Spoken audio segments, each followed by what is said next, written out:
When the President of the United States gives his State of Union address, it's a fact that some 6,000 security people are involved in looking after and making sure that the leaders of our nation are kept safe. And when the President leaves the White House or travels anywhere, he's surrounded by security and all kinds of codes, and he's referred to as the most powerful man in the world. And today's feast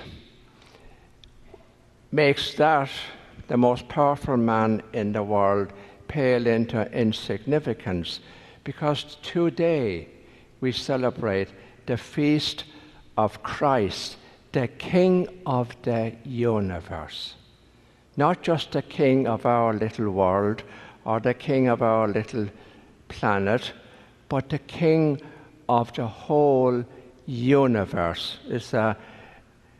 He is everything, Christ is everything, and He is in everything. And I just want to look again for a moment at the second reading this morning. Beautiful, beautiful reading, and it sums up so well what we're talking about today. And I can find it. I think it's on page 236, if my memory serves me right. Yes. We're told in the second reading, is a beautiful reading from Colossians. He is the image of the invisible God, the firstborn of all creation. For in Him were created all things in heaven and on earth, the visible and the invisible. He is before all things. He is the head of the body, the church. In the next little sentence, He is the beginning, the firstborn from the dead, for in Him all things, for that in Him all things might be preeminent. He is the beginning and the end of all that is. So, that puts, we're not talking now this morning, and that's big stuff we're talking about this morning, really big stuff. We're not just talking about Jesus, we're talking about Christ. You got to make a distinction. And I keep telling you, Christ was not Jesus' last name. Christ was the creator of all things. And so God revealed Himself and began revealing Himself, and continues to this very day revealing Himself, when God first revealed Himself in the creation of the world. Nobody is absolutely sure, but between 13.5 and 14.5 billion years ago. And Christ is everything and is in everything. When you realize that, and I realized that for a long, long time, I made Christ so small in my life that He was just King of this little world, or the King of the Catholic Church, and that was it. So small. And many of us today have a same picture or concept of Christ. We make Him so small, so small. He's the King of the universe. There was a nun in a school, and she was teaching second grade. And she said, I'll give $5 to whoever will tell me who was the most important person that ever lived. And so Sean Sean, who had Irish ancestry, he put his hand up and said, St. Patrick's sister was the most important person that ever lived. And Sister said, no, that's not the correct answer. And then a little Scottish boy, he put his hand up and said, Sister, St. Andrew was the most important person that ever lived because he's the patron of Scotland. And she said, no, Hamish, that's not the right question. And then a little Jewish boy put his hand up and said, Sister, it was Jesus Christ. And she said, wonderful, that's a great answer, and that's the correct answer. Now come up here and I give you your $5. And she said, how come, Hamish, that you knew the answer and you're a Jew? Well, he said, Sister, I knew in my heart it was Moses, but business is business. Can't be a little Jewish boy. Right.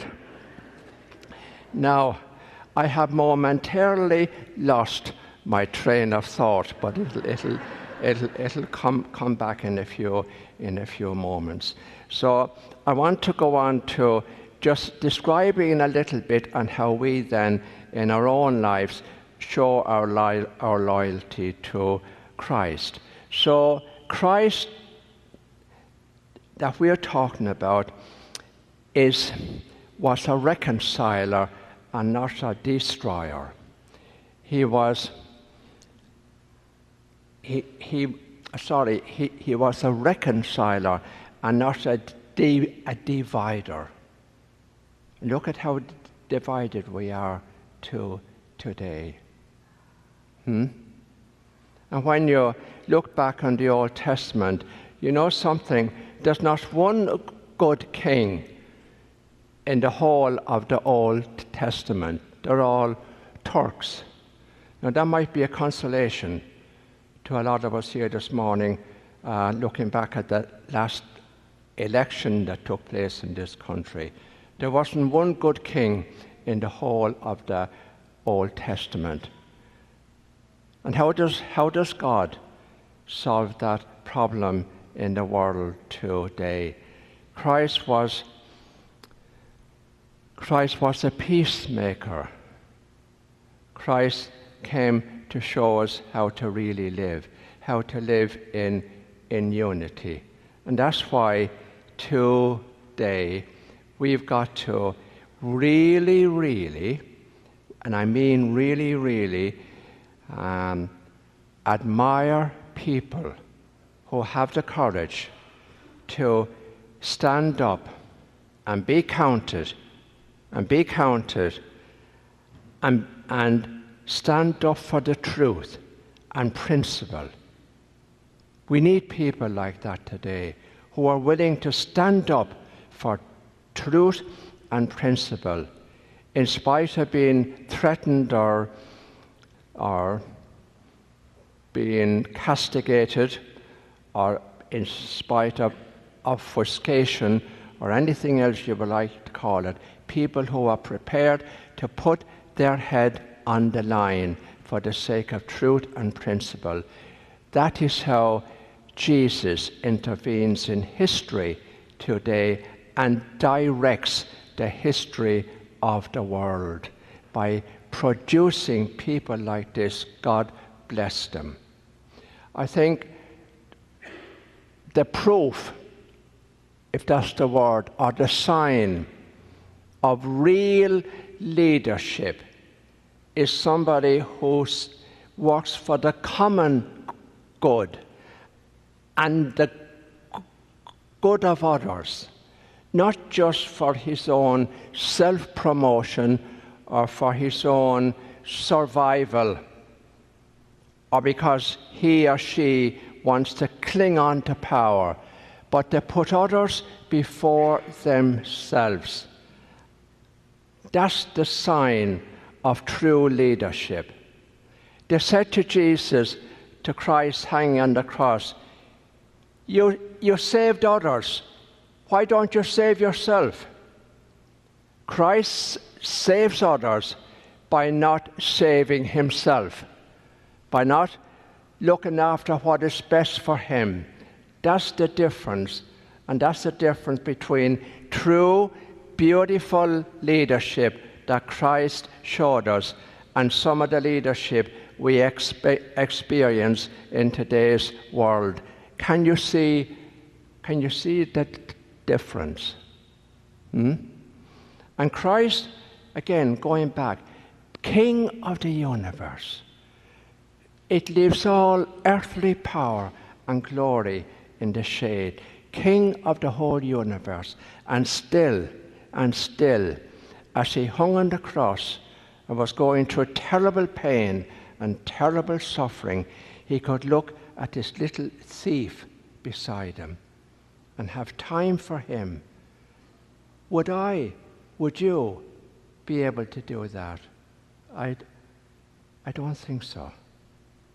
I can't speak for you. I don't think I'd be so concerned about the pain and the suffering. But Christ, this little thief, we don't know what he did and what was his crime. But Jesus had time for him, and he said, "Today you will be with me in paradise.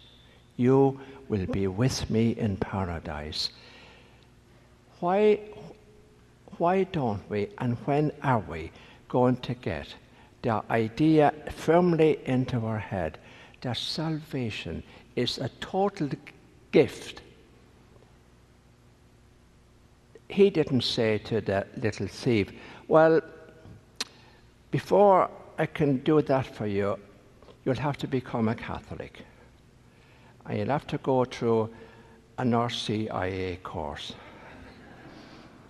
And you'll have to learn all about the faith.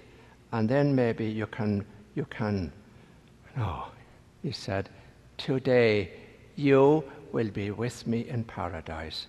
Total gift. Salvation is a total gift. It's so simple that we can't accept it, huh? So simple. And if you are going to be a true follower of Christ today, then you have to join any movement and be prepared for any movement that supports true leadership, humble leadership, whether it be in our nation or in our church or in the world.